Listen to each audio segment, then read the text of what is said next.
sensible o como la parte mental es correcto. Perfecto. Bien. Tomamos nota. No obstante, eso ya lo abordamos, si te parece, cuando entremos ya en el ámbito emocional. Y antes habremos visto el etérico, porque para entender eso bien hace falta antes analizar ese componente que es un poquito extraño, que digo extraño porque no se ve a simple vista, o por lo menos la mayoría no lo vemos a simple vista, que es el componente etérico del ser humano. Cuando lo analicemos podemos ver, porque hay un camino, como tú dices, efectivamente, es decir, hay un camino, un estímulo produce un determinado efecto en el ámbito emocional, tiene una repercusión en el mental, repercute en el físico, pero ya veremos que es en el etérico, veremos ese juego, que es muy interesante, desde luego, conocerlo. Es muy interesante porque nos pasa todos los días, por multitud de cosas. Muy bien. ¿Alguna otra cuestión? ¿Alguna otra pregunta? Sobre esto no, pero seguí mandando correos electrónicos a los grupos que a mí no me llegan. No. Bueno, ahora mismo lo que estamos utilizando es el WhatsApp, Vale, la verdad. Entonces por eso no me llega. O sea que lo que estamos es mañana esta hojita lo recibiréis por el WhatsApp. Si hay que hacer algún cambio ahora con lo que aquí veamos, ajustándolo, lo vais a recibir por el WhatsApp mañana. El audio lo recibiréis por el WhatsApp y la transcripción Sí, también se recibe por el WhatsApp. Es que no me había yo enterado de que hoy teníamos que ver todos estos capítulos. Por Bueno, eso, ¿o será que no estaba yo? Era indicativo porque está claro que no vamos a poder ver todos Pero esos vamos, que capítulos. yo ya voy por el libro casi por el final. Que me está pareciendo interesante. Hola, ¿qué tal? Más bonito, pero Sí, la verdad. bonito. Sí, efectivamente, hoy los capítulos que traemos son las funciones del cuerpo físico, que es por donde empezaremos, control, purificación y sensibilización del cuerpo físico, que es lo que hoy yo creo que vamos a ver fundamentalmente. También el capítulo sexto y séptimo sobre el tema del astral. El astral es el emocional, pero no creo que hoy, bueno, ya veremos, en función de cómo se vaya desenvolviendo el encuentro. Podemos empezar por el cuerpo físico, por favor. Con independencia de lo que hayáis leído, que lo que hacemos es que en la medida en que lo vayáis oportuno, pues hacéis los comentarios, las preguntas. Cuando hablamos del cuerpo físico, en la Constitución Sextenaria, que ya planteamos la semana pasada, se diferencian dos cuerpos dentro del cuerpo físico. Dos cuerpos, dos facetas, dos aspectos, como queramos denominarlo. Uno es el cuerpo físico en sentido estricto, esto, que es lo que conocemos con el nombre del cuerpo físico denso. Y en la Constitución Sextenaria y en muchas tradiciones espirituales se nos habla de que hay otro cuerpo físico, no tan denso, pero que se engloba dentro del ámbito físico, que es el etérico. Entonces vamos a empezar primero por el físico denso, que es el que todos en principio deberíamos conocer mejor, y después ya hablamos del etérico, qué es, qué funciones tiene, etcétera, etcétera. Bien, con relación, si os parece, hago una brevísima introducción y entramos en preguntas, en observaciones, de la forma que consideréis oportuno. Con relación al cuerpo físico denso, hay un primer consejo que se desprende de la lectura de Taimi y de cualquier persona que tenga dos dedos de frente, la verdad, y es que hay que intentar que nuestro cuerpo esté en condiciones saludables. Es decir, lo primero, si tú quieres crecer como persona, desarrollarte en conciencia, evolucionar espiritualmente, es, hombre, prestarle un poquito de atención a tu cuerpo físico para que tenga salud, lo que son hábitos de vida saludables. Esos hábitos de vida saludables yo creo que actualmente forman parte de la cultura general, ¿no? Aquí el que más y el que menos me imagino que del tema de hacer un poco de ejercicio, el tema de la alimentación, en fin, que son cosas que a qué hora no vamos a entrar porque me parece que son de puro sentido común y que en cualquier caso hay muchísimas fuentes a nuestra disposición. Sí es verdad que algunos de estos hábitos de vida saludables los vamos a tocar porque tienen otras repercusiones. Por ejemplo, vamos a hablar de la alimentación, porque tiene otra, aparte de la salud del cuerpo, tiene otras repercusiones que van más allá de lo que es la pura salud del cuerpo. Entonces hablaremos, por ejemplo, de la salud, hablaremos del ejercicio físico, pero también en un contexto de ir más allá de la pura salud, por la repercusión que tiene para otras cosas que vamos a compartir en la tarde de hoy. pero podríamos decir que el primer elemento es una práctica de vida saludable, sin obsesionarnos, pero sí teniendo en cuenta que el coche, como a mí me gusta decirlo, tiene que estar en medianas condiciones para que tú puedas utilizarlo adecuadamente. A partir de ahí surge un tema que es muy interesante. Taimi hace referencia a él, yo me voy a expresar de una manera mucho más coloquial. Es la escucha del cuerpo físico. Escuchar al cuerpo físico. El cuerpo físico dentro, el cuerpo físico tiene una voz. Habla, por decirlo de alguna forma. Se comunica, dice cosas. Y en demasiadas ocasiones no somos conscientes de que eso es así. Y al no ser conscientes no nos planteamos algo que es muy importante. Si escucháramos al cuerpo físico, tomaríamos conciencia de que tenemos nosotros, o deberíamos nosotros, a partir de escucharlo, decidir si le hacemos caso o no.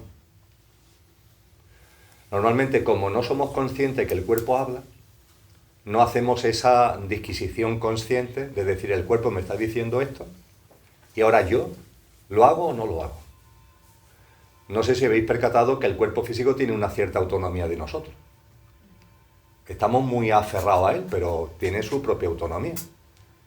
Aquí no le ha pasado que con temas de comida o de bebida, pongamos por caso, o aquí no le ha pasado lo del ejercicio físico, querer hacer un ejercicio aunque sea moderado y hay una resistencia. El cuerpo se niega a levantarse del sofá, dicho coloquialmente, prefiere quedarse en el sofá.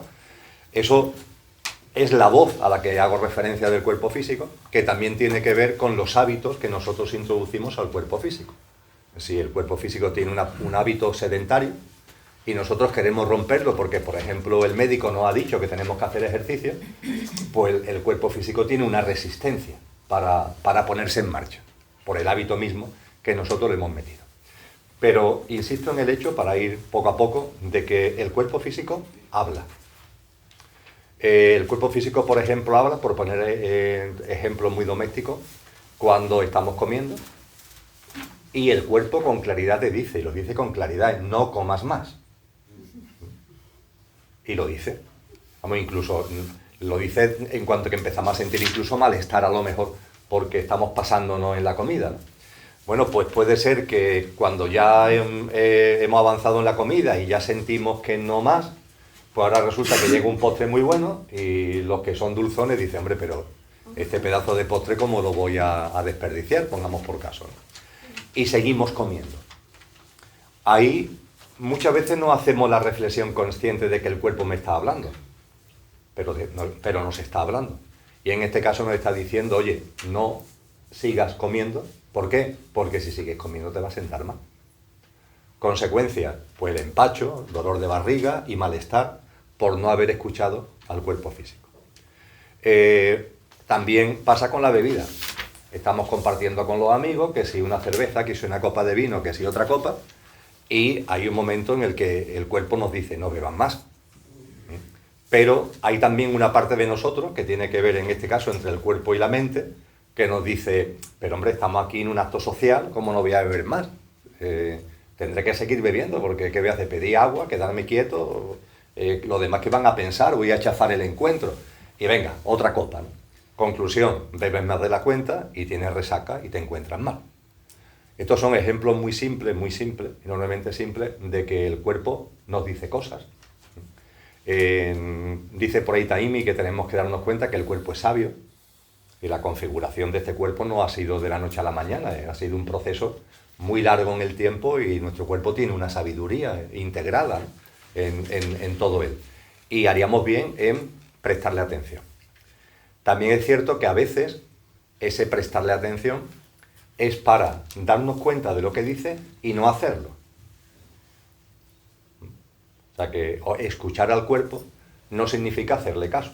He puesto dos ejemplos muy simples donde el sentido común nos debería llevar a hacerle caso. No como más, no bebo más. Pero antes apuntaba a un ejemplo en el que esto no es al revés. Se escucha al cuerpo, pero se dice, no, cuerpo, no. Eso no. Hay que hacer esto. El tema del ejercicio físico. A mí me gusta compartir porque es verdad que una persona que comparte con nosotros en uno de los subgrupos, no en este, al que conozco hace tiempo, llevaba sin verlo un cierto tiempo y nos cruzábamos por la calle.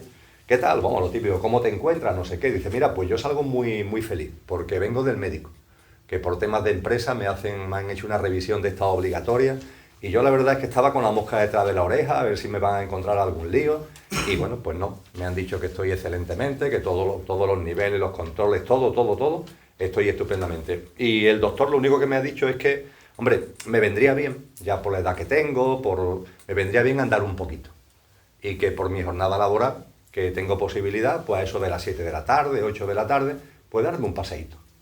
No hace falta que sea todos los días, 3, 4 días a la semana, y el paseo no tiene que ser largo, 30 minutos, 40 minutos, cerquita de casa. Hombre, me dice que un sitio que esté un poquito tranquilo, que un parquecito, algún sitio que no haya demasiado coche, pero bueno, que ande 30, 40 minutos, 3 o 4 tardes a la semana. Y fíjate, claro, estoy encantado porque es lo único que me ha dicho y yo me esperaba que me diera alguna mala noticia, ¿no? Muy bien. Cuando me volví a encontrar con él pasado un tiempo, bueno, pues recordé la conversación. Digo, ¿qué tal? ¿Y cómo te van con tus paseos? Dice, anda ya, que es que ni un solo día he paseado. Como que no has paseado, pero sí, estabas contentísimo y te parecía... Dice, ya Emilio, ya, pero bueno, el primer día, bueno, es que estaba totalmente en disposición, pero al irme a levantar, hay algo que me dijo, ¿pero dónde vas? Estate tranquilo. Anda ya, anda ya. Y claro, cuando hay esa inercia existe, siempre después hay razones. Venga, hoy no, mañana, ¿no? El típico del mañana. La climatología, que se hace frío, que se hace calor, que si llueve. Siempre hay una excusilla, por así decir, pero el caso es que algo que tú intelectualmente has razonado como algo que te beneficia, que es útil, que te viene bien y que es sencillo, pues hay algo ahí, ese cuerpo que te tira para abajo, esa inercia por los hábitos sedentarios, que hace que no te pongas en marcha. Entonces, esta simple percepción es importante que en nuestra vida esté presente. A mí me gusta compartir que cuando nos sentamos como estamos ahora sentados, no hace falta que hagamos nada extraordinario, nos sentamos tranquilamente, practicamos eso que se ha dado en denominar la respiración consciente, o sea, el respirar con conciencia de que estamos haciéndolo, y te observas. Y lo primero que observas, lo primero que te das cuenta es de que tienes un cuerpo físico. Es lo primero que te das cuenta. De hecho, tienes que ajustar la postura. Y a veces la postura se ajusta más fácilmente y otras veces no sabemos muy bien por qué no se ajusta fácilmente. Más o menos sabemos que estamos en una postura cómoda, que la espalda recta. A veces tenemos problemas con las manos, no sabemos muy bien dónde colocar las manos para hacer esa práctica de silencio. Nos damos cuenta de que ahí está el cuerpo físico. Nos damos cuenta también de que está el ámbito emocional, que tenemos, es lo que después del físico denso y el etérico vendrá en la lista. El emocional también nos damos cuenta. Si hacemos eso, vemos que todos los días no estamos con el mismo estado de ánimo. Hay días que están más alegres, días que están menos alegres, días que están un poquito más bajos, días que ha habido algún tipo de turbulencia, algún enfado, alguna cosa, y eso lo siente que lo tiene sentir. El ámbito emocional también lo podemos sentir. Y por supuesto el ámbito mental, de la mente concreta, porque nos gustaría no pensar y es imposible. Por mucho que queremos estar tranquilos, que la mente no aparezca en escena, no lo conseguimos. La mente está ahí con sus pensamientos, uno y otro, y nos damos cuenta. Y nosotros no quisiéramos pensar, pero nos damos cuenta de que hay algo ahí, una inercia en la mente que lanza pensamientos. Y nos gustaría estar muy en paz, muy tranquilos desde el punto de vista emocional, estar en armonía, pero hay veces que no, por eso, porque has tenido un enfado, porque tienes una preocupación, por lo que sea, y sientes la turbulencia que hay en tu mundo emocional. Y desde el punto de vista físico, ya os digo, puede ser que incluso ya cuando creemos que tenemos la postura y demás, pues te pica la oreja, ¿no? o te pica la nariz. La pregunta que nos han hecho hace mucho tiempo, desde tradiciones que esto lo han estudiado mucho, es cuando tú te sientas y te observas, ¿quién está observando? Es decir, ese que está sentado y que está observando su parte física, la parte emocional, la parte mental, ese algo de ti que se está dando cuenta que no estás bien sentado, que no estás cómodo, o que tienes que recomponer la postura de las manos, o que percibe el estado de ánimo, que percibe esa turbulencia emocional, o que se da cuenta que le gustaría no pensar, pero que ahí están los pensamientos dando vueltas. ¿Quién es? ¿Eso quién es?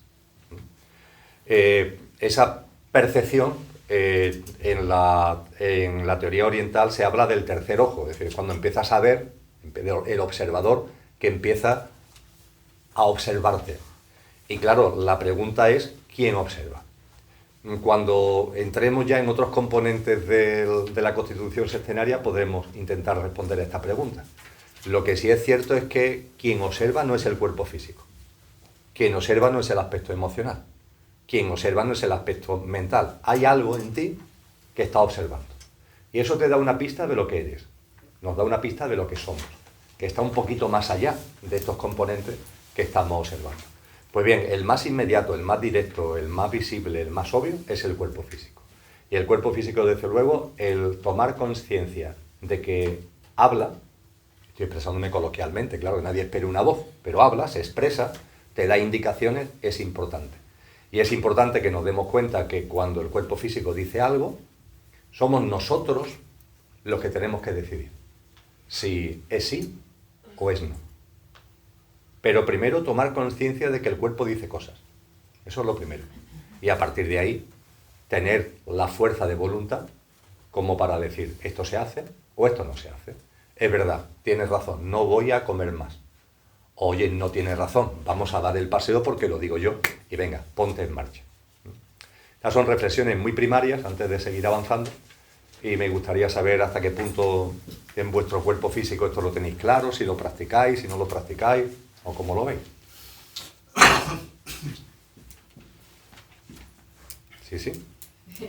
A mí lo que se me plantea es que si a lo mejor el cuerpo físico está muy empeñado en una costumbre, en una inercia o en un deseo, si nosotros doblegamos al cuerpo físico, siempre es positivo eso cuando sabemos que verdaderamente conviene. Por ejemplo, el tema de hacer el ejercicio, ¿no? O por ejemplo, el hábito de fumar, ¿no? Bueno, pues no, pues dejo de fumar porque esto tal y cual. ¿Eso siempre es positivo o puede haber ahí una recámara de represión? Una cuestión interesante. ¿Cómo lo veis? No he entendido muy bien. ¿Ha dicho una recámara de represión del propio cuerpo? Que se quede ahí, ¿no? Porque en las tradiciones nuestras cristianas y tal, siempre se ha valorado mucho el sacrificio, y era un sacrificio, digamos, positivo. No vamos a decir de flagelarnos, pero sí el de no comer carne en Cuaresma, o ayunar, o todo ese tipo de cosas. Pero también se observaba que esas personas que lo seguían tan estrictamente también eran estrictos para otro tipo de cosas y con los demás. Y entonces ya esa es la repercusión negativa a la que me refiero, ¿no? Sí, especialmente en el ámbito sexual, ¿no? Por ejemplo. También, A mí se me estaba eso es, ocurriendo también, ese. también. Y la verdad es que planteas una pregunta muy interesante. Lo veremos, yo creo que más en profundidad cuando analicemos el vehículo astral, que es el de las emociones, como en teosofía se le llama al vehículo de las emociones, y cómo esas emociones influyen en lo físico y cómo son el intermediario también entre lo físico y lo mental. El tema de la represión, normalmente el nudo de la represión, por lo que nosotros hemos investigado, estudiado, se produce desde la incomprensión. Cuando hacemos algo sin saber por qué, sin entender por qué, a fuerza de una disciplina externa, esto sí puede producir represión y bloqueos. Lo veremos. Es desde cuando la disciplina se plantea desde la comprensión profunda o, por ejemplo, desde el amor profundo, cuando alguien decide hacerse vegetariano o no comer carne por amor a los animales, por compasión hacia los seres vivos, ahí no hay una represión. Es una disciplina que impones desde la comprensión y desde el amor, paulatina, con el tiempo, que eso normalmente no produce ningún tipo de represión. Las personas que conocemos que en este caso concreto lo han hecho así, que es un buen ejemplo, van dejando la carne o vamos dejando la carne de una manera natural, sin el núcleo este de la represión, el nudo, mejor dicho, nudo de la represión, que claro, la represión es verdad que si se va engordando puede producir un problema mayor.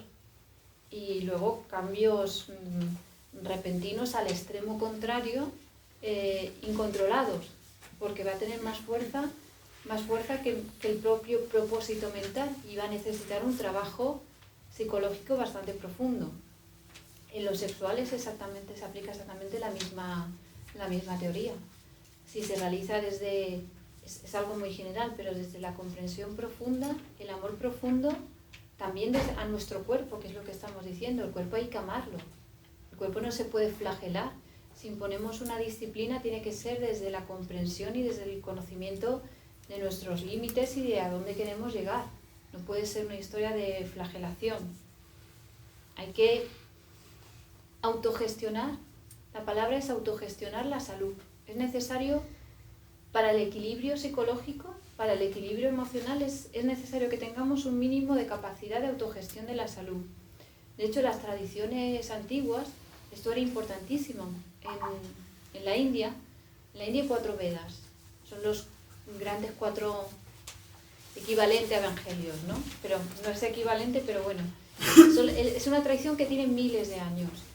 Y uno de esos textos sagrados fundamentales se refiere al conocimiento del cuerpo, que es la Ayurveda, de la salud. La salud interrelacionada con lo etérico, que ahora vamos a ver, con la respiración, con las emociones y con los pensamientos. Es un tipo de salud integral, pero que también parte de un conocimiento muy profundo de la alimentación. La alimentación y ciertos hábitos físicos que van a ayudar a la salud. Y la Ayurveda no era un conocimiento oculto, restringido, que se daba a unos pocos, era un conocimiento que se entendía que era accesible para todo el mundo. Significa entender, autogestionar nuestra salud desde un nivel básico. Por supuesto que en la actualidad, si tenemos un problema grave, hay que ir al médico y hoy día pues, nos pueden resolver problemas gravísimos, ¿no? Pero un mínimo de autogestión nos capacita para tener comprensión y entender lo que nos está pasando, sin caer en problemas como la represión que a largo plazo, como tú muy bien has planteado, pueden producir problemas mucho más graves. Ese tipo de disfunciones tienen también que ver con un componente que cuando entremos en el emocional, volveremos a él, lo voy ahora a citar solamente, y lo voy a plantear el esquema básico y ya en su momento lo haremos con más tranquilidad. Los seres humanos tenemos deseos. Hay deseos en nosotros. Los deseos se expresan a veces desde el cuerpo físico, cuando tiene hambre, pongamos por caso, a veces desde el ámbito emocional, emocionalmente, desde el ámbito mental. Con relación a esos deseos, hay textos que cuando se acude a ellos te dicen que para desarrollarte en consciencia, para crecer personalmente, para evolucionar espiritualmente, los deseos tienen que ser eliminados y que tienes que ir practicando una vida donde haya una carencia, una ausencia de deseos y que eso te va a dar un equilibrio, que eso te va a dar una armonía que es imprescindible para el sendero, para el crecimiento. Bien, cuando esto se lee, Taimí en alguna de sus obras dice, Taimí y otros muchos autores, dice, vamos a ver, cuando vamos desarrollando en consciencia, cuando vamos evolucionando como personas y en conciencia, esa evolución va trayendo por sí una serie de frutos de manera natural. Una serie de frutos de manera natural. Es como un árbol que va creciendo. Bueno, pues cuando el árbol va creciendo va dando unos frutos de manera natural. Y efectivamente, cuando un ser humano va evolucionando, hay un momento en el que como fruto natural los deseos se van diluyendo. Al principio del camino hay muchos deseos, muchos, de mucho tipo, además muy apegados a los temas más materiales, más físicos. Después van introduciéndose deseos de otra tipología, de otra gama vibracional, más sutiles, por decirlo de alguna forma, de una gama vibracional más alta, y hay un momento determinado que, como consecuencia de tu crecimiento, pues esos deseos ya no es que cambien de frecuencia, es que van cayendo, como si fueran hojas de otoño, van cayendo. Se van transformando. Entonces, cuando esto se pone el acento en esto, inmediatamente hay que decir que la ausencia de deseo viene como modo natural cuando hemos avanzado muchísimo en el sendero. Siendo más claro, puede haber excepciones en esta sala, puede haber excepciones en la calle, pero el 99,99% de la gente no hemos llegado a ese punto. De tal forma que si tú lo que intentas es vivir sin deseos por una decisión mental, empiezan los problemas. Cuando hablemos de... Hola, ¿qué tal, María? Cuando hablemos de los deseos, hablaremos de los de baja gama y los de alta gama. Los de baja gama haremos referencia, hombre, a que es importante en la medida de lo posible irlo podando. Pero hablaremos también los de alta gama. Los de alta gama tenemos que quitarlos de nuestra vida.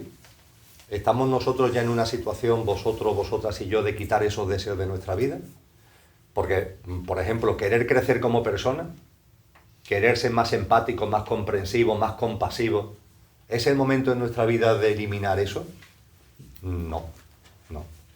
Además veremos que los deseos, y para ello podemos utilizar los de alta gama, son un factor de impulso de un componente del ser humano imprescindible para avanzar por el sendero. De tal forma que si quita todos los deseos, ese componente no se fortalece y se te dificulta avanzar por el sendero. Me estoy refiriendo a la voluntad. La voluntad es imprescindible. Para lo que estamos hablando de ponerte en marcha y no quedarte en el sofá, hace falta voluntad. Pero tampoco hace falta una voluntad del otro mundo, pero hace falta voluntad. A veces precisamente para hacerle caso al cuerpo y dejar de comer o dejar de beber, hace falta voluntad. Para hábitos que sabemos que pueden perjudicar nuestra salud, como es el tabaco, el que tú mencionabas, para quitarte de ahí hace falta tomar conciencia y hace falta voluntad. Entonces, cuando habéis tocado un tema que es el tema de la sexualidad, cuando se analizan estos textos sagrados, antiguos, muchas tradiciones espirituales, te hablan de que la sexualidad en la persona que va evolucionando desaparece. Pero claro, volvemos a lo de antes. Eso llega como fruto natural y cuando has avanzado mucho en el sendero. Cosa que el 99,99% pues no, tenemos que reconocer que no. ¿Qué es lo que sucede? Que a veces leemos que este comportamiento es señal de que has avanzado espiritualmente. ¿Y qué dice nuestra mente? Pues yo esto. ¿Por qué? Porque es una forma de decir, pues si los que evolucionan espiritualmente hacen esto, pues yo también. Vamos a ver, ¿seguro? ¿Estás tú en condiciones de eso? No como imposición, sino de forma natural. En el ámbito de la sexualidad hay tradiciones religiosas que esto lo han querido imponer.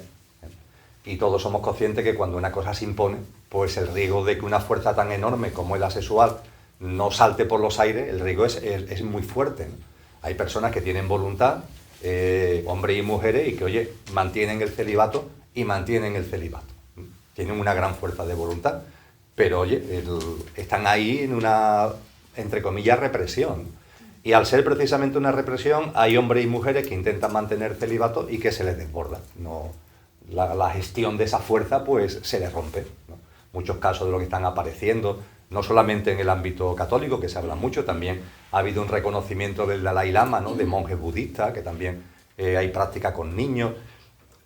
Cuando a mí me llegan ese tipo de información, digo, bueno, es que estas personas, para seguir se han impuesto una práctica que lo han cogido de un modelo, bueno, que sí, que es el modelo al que, entre comillas, llegaremos cuando vayamos avanzando en nuestro camino, pero es que no estamos ahí.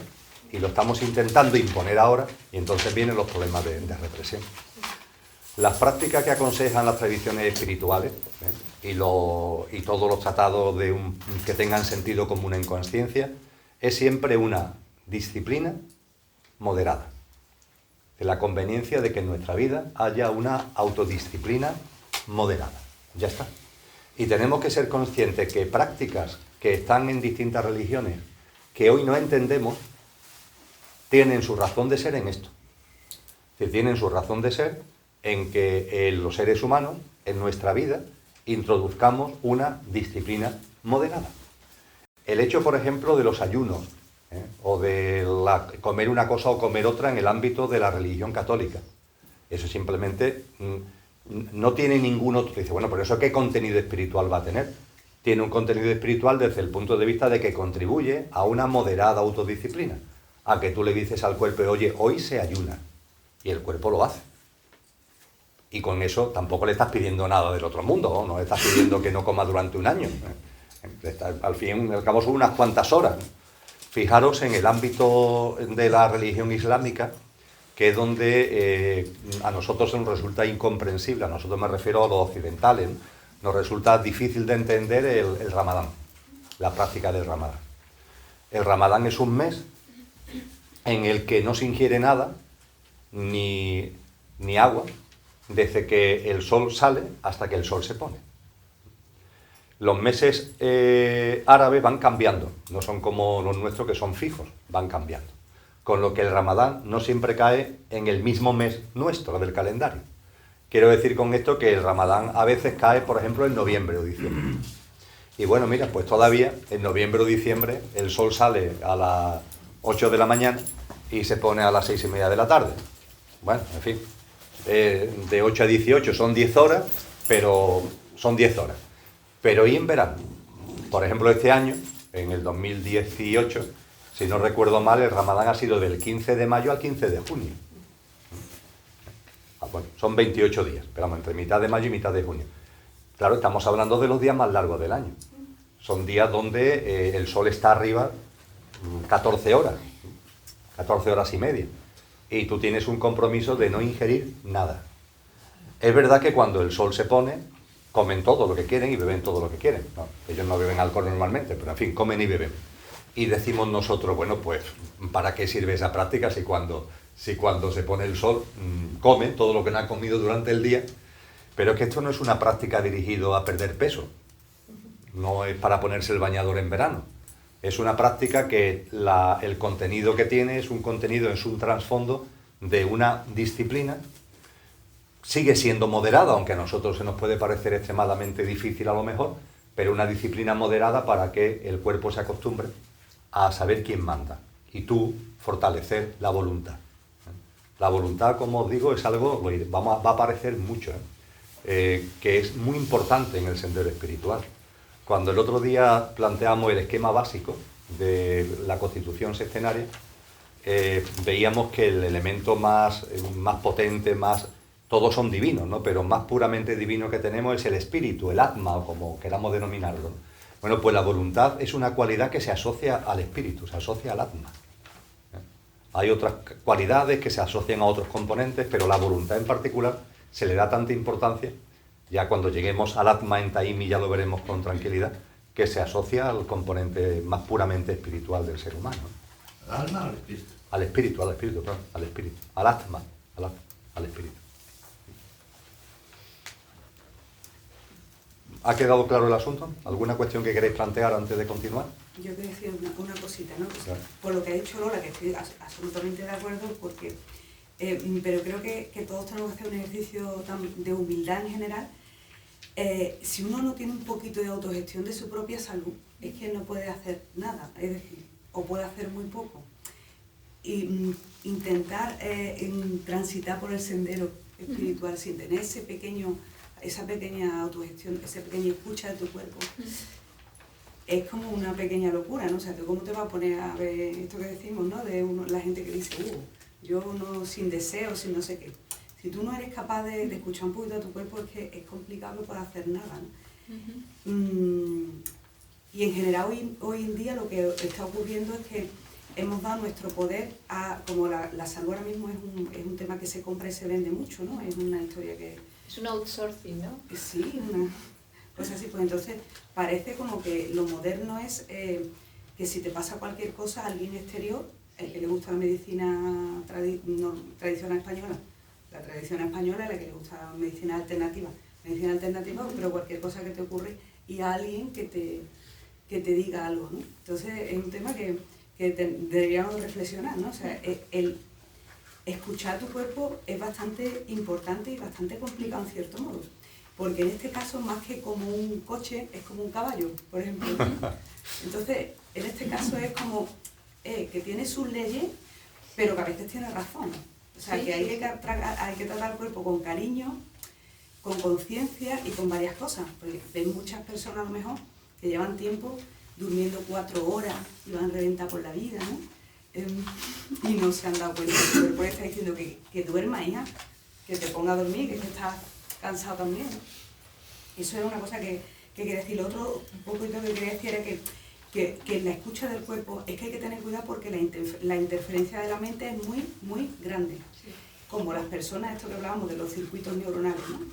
Todos sabéis, cuando hemos empezado, cuando aprendimos a conducir, el primer día que te metes en el coche, tú estás ahí, la palanca primera, el embrague, no sé qué, ¿no? Te parece horrible, y ahora ya somos capaces de hacer un trayecto de 2 horas sin ser conscientes, y a veces todo el mundo lo dice, ¿no? Dice, yo cómo he llegado aquí, que no me da ni cuenta, ¿no? O sea, podemos estar en los mundos infinitos y nuestro cuerpo lleva un coche bastante peligroso, pero es así, ¿no? Mucha gente está inconsciente. Y lo que pasa muchas veces con esto es que acostumbramos al cuerpo a cosas y entonces, claro, en realidad lo que está funcionando más que el cuerpo es la mente. Y quiero decir, por ejemplo, con el tema del tabaco, con el tema de muchos tóxicos y de muchas cosas así, realmente el síndrome de abstinencia de la nicotina, verdaderamente, o sea, la nicotina en el cuerpo dura 6 horas o 8 horas. O sea que después de 2 días no queda monofísico. Lo que queda es ese circuito neuronal que se ha hecho en el cual tú asocias el tabaco a determinadas cosas, ¿no? Y también pasa a veces con lo del sofá. O sea, tu cuerpo realmente está entumecido, a lo mejor necesita moverse, pero claro, tu mente está ahí en que se ha acostumbrado a que la tardecita del sofá viendo una película, viendo cosas esas, ¿no? Y entonces a veces la resistencia es más de la mente que del cuerpo. Yo pienso que es que el cuerpo es muy amigo es tu amigo, ¿no? Es tu primer... El hecho de tu casa. ¿Qué? Es tu casa, o sea, como tú no tengas limpia tu casa, es que no puedes hacer nada, ¿no? Con moderación, como dice Emilio, esto no hay que estar ahí, ¿no? Mirando, pero sí, ¿no? Con ese cariño que tú tratarías un caballo, vamos, con esa cosita, ¿no? Es que hay personas que cuidan mucho su coche, me refiero al de 4 ruedas, y sin embargo viven muy sin atender a su cuerpo, a su coche físico, por así decirlo, ¿no? Porque hay mucha gente que al coche con 4 ruedas pues le prestan atención, lo llevan de vez en cuando al garaje, lo miman, no sé qué. Y sin embargo, con relación al cuerpo parece que hay un factor dado, ¿no? Con el que hay por ahí algunos tratados que hablan de hablar con nuestras células, ¿no? De la capacidad que tenemos de conectar con nuestro tejido celular, con nuestras células, en el entendimiento de que realmente, y esto a lo mejor puede ayudar un poquito, ¿no? Para que entendamos el carácter sagrado que tiene el cuerpo. Realmente nosotros somos un universo. Es decir, nos fascina mucho, a mí el primero, lo que es el universo exterior, ¿no? Que si los sistemas solares, que si la galaxia está con 200.000 millones de estrellas, que si 7.000 millones de galaxias, bestial, no todo, distancias inmensas, y eso nos fascina y es lógico que nos fascine, ¿no? Pero no percibimos que dentro tenemos un universo también. Me parece que son 100 billones de células, los que tenemos, que se dice. Lo que es arriba es abajo, efectivamente. Entonces no caemos, pasamos la vida sin darnos cuenta de que tenemos 100 billones de células, que cada célula es como una galaxia, porque las células tienen la membrana exterior, ¿no? Tú que eres médico, ¿no? La membrana exterior, el núcleo, tienen ADN, todas las células tienen componente adénico, todas y cada una. El ADN no está en la nariz, el ADN está repartido por todas y cada una de las células. Y claro, cuando tú analizas una célula en particular, dices, Dios mío, pero si eso es un mundo complejísimo. Bueno, pues tiene 100 billones así, o sea que... y después se agrupan y forman órganos, etcétera, etcétera. Hoy voy a plantear un tema que me parece también que, al hilo de lo que Mercedes ha tocado, es verdad que los temas que están relacionados con la salud en nuestra cultura hemos hecho una cierta dejación en cuanto que estamos en manos del personal sanitario, es decir, del personal experto en salud. Damos por hecho de que si estoy bien, y si estoy mal, voy a alguien que sepa. Y está bien, no digo que no, pero oye, que también tengamos algún tipo de conocimiento nosotros no estaría mal, ¿no? No digo con eso de que seamos médicos. Carmen. Hay una cosa que siempre se ha dicho en la cultura antigua, que es el instinto. Y yo creo que, bueno, los animales lo tienen. Los animales cuando quieren, saben que al abrir los ojos por la mañana tienen que hacer estiramiento. Los animales saben que cuando tienen que dejar de comer, dejan de comer. Saben cuántas veces tienen que comer al día. Saben también depurarse comiendo hierba. O sea, que tienen ese instinto. Y hay una cosa que es el instinto a la tierra. Nuestro cuerpo es tierra. Y hemos perdido ese instinto de la tierra. Ese instinto que se tiene base, que es la de la existencia material. Y yo creo que tiene que ver también con eso, con ese instinto que no tiene nada que ver con el pensamiento ni nada. Es algo que ya el cuerpo sabe, de por sí. Y lo sabemos, lo tenemos, pero nos hemos alejado de ese instinto. ¿No será que alguien está tratando de que cada vez... ¿No? ¿Sabes? Bueno, eso también. Eso también. También tiene que ver con la responsabilidad. Sí. Nosotros creo que no tenemos responsabilidad sobre nosotros mismos y al 100%.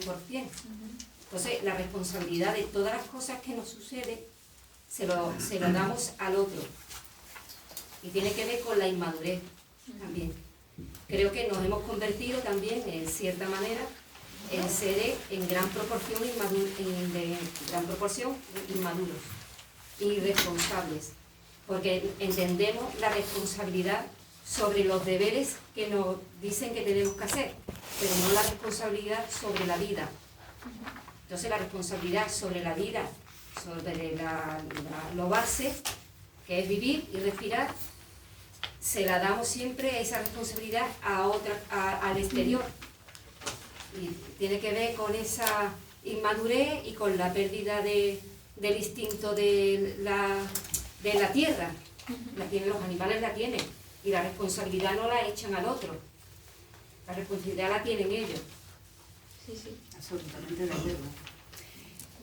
Me encanta lo que has dicho, vamos, es que absolutamente de acuerdo. Y es que, de hecho, yo creo que por eso a mí me da pena que a veces sospechemos de nuestro cuerpo, ¿no? Porque yo creo que el cuerpo es, de verdad que es lo primero. O sea, no vas a ningún sitio, a ningún sendero de ninguna cosa, ni espiritual, ni nada.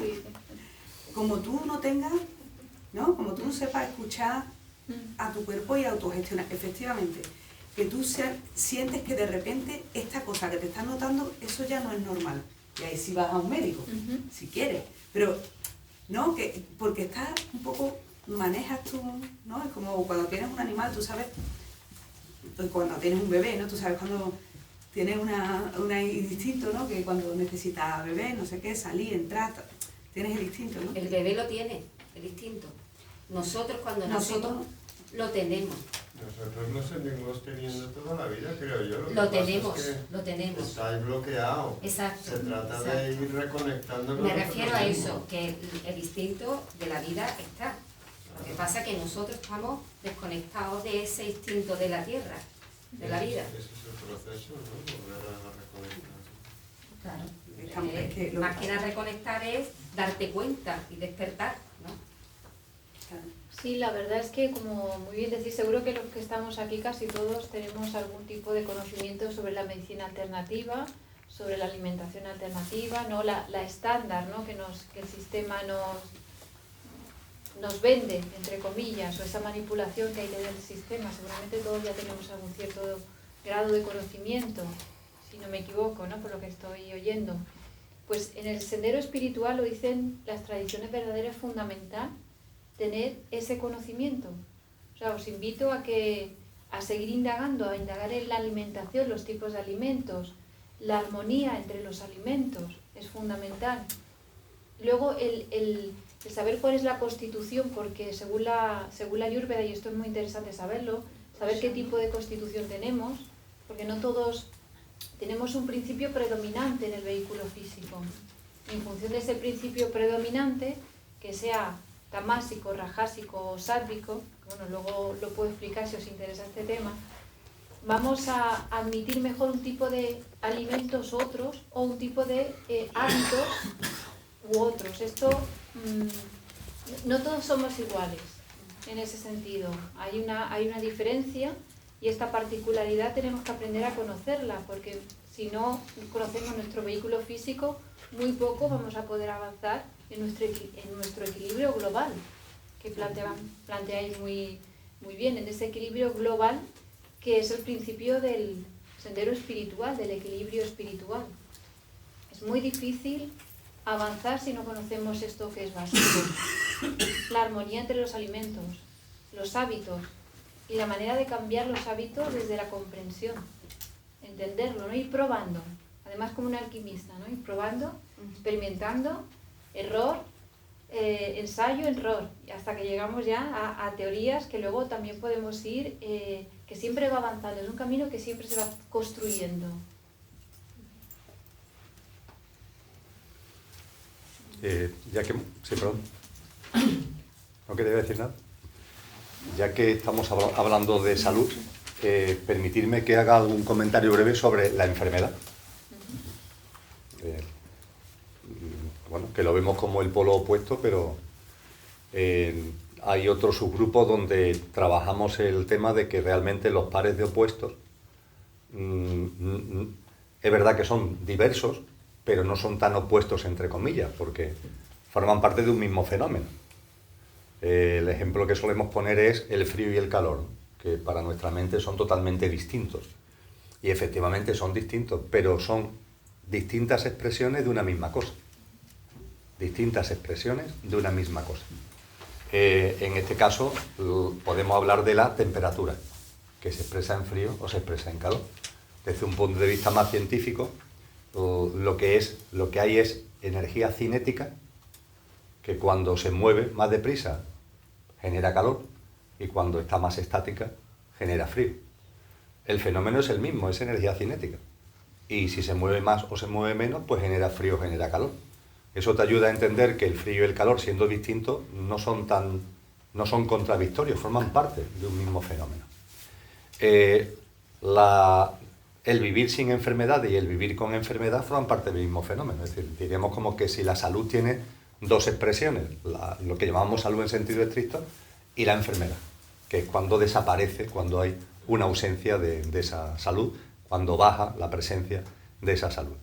Hoy se habla mucho, y me parece muy importante que hayamos tomado conciencia al respecto, de la repercusión que tiene todo nuestro mundo emocional y mental en la salud, y cómo el mundo emocional y mental, las distorsiones, originan anomalías y originan enfermedades. Eso ahora, cuando analicemos el emocional, cuando analicemos el etérico, al hilo también de lo que tú planteabas al principio, lo vamos a ver. Pero permitirme que diga que, además de señalar que esto es muy importante, sin ningún tipo de duda, cómo tu mundo emocional y mental, las turbulencias, las perturbaciones, pueden incidir y tener una influencia enfermando al cuerpo físico, pero también me gustaría compartir con vosotros que no podemos obsesionarnos con esto, y tenemos que abrirnos al recuerdo de que aparecen en la vida nuestra enfermedades que tienen otra razón de ser. Es decir, no todas las enfermedades tienen un porqué, un sentido profundo en el mundo emocional y mental, en las turbulencias emocionales y mentales. No sé si ha sido Mercedes o alguno ha dicho algo muy simple. Si tú a tu cuerpo no lo cuidas, corres el riesgo de que se enferme. Y ahí no busques más explicaciones profundas, que eres tonto. Es decir, si es invierno y no te abrigas y te resfrías, pues no empieces ahí a buscarte tu mundo emocional, mental, si tendrá alguna sombra. No, simplemente es que no te has abrigado cuando tienes que abrigarte. Asunto solucionado. O sea que, además de las enfermedades que tengan una como razón de ser el impacto en lo físico de lo emocional y de lo mental, hay un segundo tipo de enfermedad que es simplemente que no estás cuidando a tu cuerpo. Mala alimentación, malas prácticas, y eso enferma al cuerpo. Y eso no busquen más. Hay muchas enfermedades en el ser humano que se debe a esto. Muchísimas. Simplemente nuestra ausencia de esa responsabilidad que comentaba Carmen, de esa conciencia que han comentado Lola y Mercedes a la hora de alimentarnos, a la hora de vivir. Después hay una tercera razón de la enfermedad, que es la que más nos cuesta aceptar, mucho, que es la enfermedad terminal. Hay enfermedades que llegan para irnos. Y esto normalmente no queremos computarlo. Vamos, por ejemplo, la medicina, esto no lo computa. Hay una enfermedad terminal y de la forma que sea se quiere que no sea terminal, ¿no? Incluso los médicos tienen conocimiento de causa de que la enfermedad es terminal y que es prácticamente imposible que esto no produzca el fallecimiento del paciente, y sin embargo buscan, rebuscan, operan, tratamientos, intervenciones para de alguna forma que no se muera. En el blog que gestiono, en El Cielo en la Tierra, el lunes se publicó el artículo de una doctora, de Cristina, que tiene como título "Doctor, soy mortal". Oye, que tenemos que ser conscientes que somos mortales y que hay veces que llega una enfermedad porque como el coche hay que pararlo, el coche hay que pararlo para dejar este plano, para dejar este mundo, para desencarnar, el coche hay que pararlo. Y como no sabemos cómo pararlo, si nos fuéramos a un monasterio de budistas, y allí paran el coche ellos mismos. Cuando perciben que ya han vivido lo que tenían que vivir, han desarrollado la experiencia que tenían que desarrollar, entran en una alquimia meditativa, porque la verdad es que llamarlo meditación es quedarse corto, y a través del control de la respiración la van minorando, eso hace que vaya minorando el ritmo cardíaco hasta que el corazón se para, ya está. Ellos se han dado fin a su vida de una forma dulce, de una forma consciente y entendiendo que ya han vivido lo que tenían que vivir. Me gusta compartir que en la película El pequeño Buda, en el tramo final hay un monje que aparece en la película que hace esto precisamente con su comunidad. El miércoles de la semana que viene me voy. Y bueno, pues entonces se va despidiendo. ¿Por qué? Porque entiende el hombre que ya ha vivido lo que tenía que vivir. Y llegado el miércoles, pues otros monjes se ponen con él, él entra en meditación y ya está. Y tocan las campanas del convento. En el momento en el que ya su cabeza se echa para adelante en señal de que ha fallecido, tocan las campanas en señal de alegría porque bueno, se ha desencarnado de una forma consciente. Como esta práctica, que por cierto hay textos aquí en Andalucía, que se realizaban por los chehib de las cofradías sufíes, por ejemplo en Granada. Entonces en los barrios, en los cabezas de la parroquia, por decirlo de alguna manera, hacían esto. Entonces cuando consideraban que ya habían vivido lo que tenían que vivir, se lo decían a la comunidad durante el fin. Se iban siempre los fines de semana, los domingos, los viernes, que es el día sagrado para ellos, y durante 2 días estaban como de fiesta. Y llegado ya el día D y la hora H, pues esta persona entraba en meditación y se iba, ya está. Y todo el mundo lo veía como algo de santidad profunda. Esto no lo tenemos nosotros. Y para parar el cuerpo, para parar el coche, tenemos que acudir a la enfermedad, a los accidentes y a cosas parecidas. Y las enfermedades terminales vienen para terminar este ciclo, ya está. Y esto nos cuesta muchísimo trabajo aceptar, muchísimo. Y nos metemos en berenjenales muy fuertes porque intentamos por todos los medios aguantar, cuando de verdad, de corazón, la medicina, nosotros mismos en responsabilidad, porque esto también es un tema que tenemos que tener mayor conciencia, decir, no, mire usted, no. A ver, esto, ¿qué probabilidad hay? Muy poca. Pues déjeme, no digamos ya cuando son ya personas mayores, déjeme que ya los últimos días de mi vida esté tranquilo, esté en casa, me despida de mis seres queridos, afiance amistades, haga lo que me gusta en los días que me queden, en fin, que pueda llegar a ese momento de tránsito en paz, sosegado, ¿no? Y no entubado, no ahí en un contexto ajeno. Eso nos cuesta mucho trabajo. Yo quise decir también una cosa sobre el tema de las enfermedades terminales. Las abuelas antes, los abuelos, sabían cuándo se iban a morir. Y antiguamente se sabía cuándo, una persona percibía cuándo se iba a morir, cuándo le venía la muerte. Incluso ahora yo he conocido casos de personas que saben que se van a morir, hombre, no saben que es mañana o pasado, eso, saben que le está viniendo la muerte, eso es algo que se percibe interiormente, es una llamada que ya lo sabemos, aunque no lo queramos ver, ¿no? Pero es una llamada mucho más profunda y cuando hay una enfermedad terminal sabemos que es terminal. Todos los seres humanos, yo pienso que sabemos que es terminal, las enfermedades, cuando es. Y hay también personas que se quieren ir. También hay personas que están cansadas de vivir y le entra la enfermedad porque se quieren ir. También pasa eso. Sin duda. Pues fijaros que llevamos ya 3 tipos de enfermedades.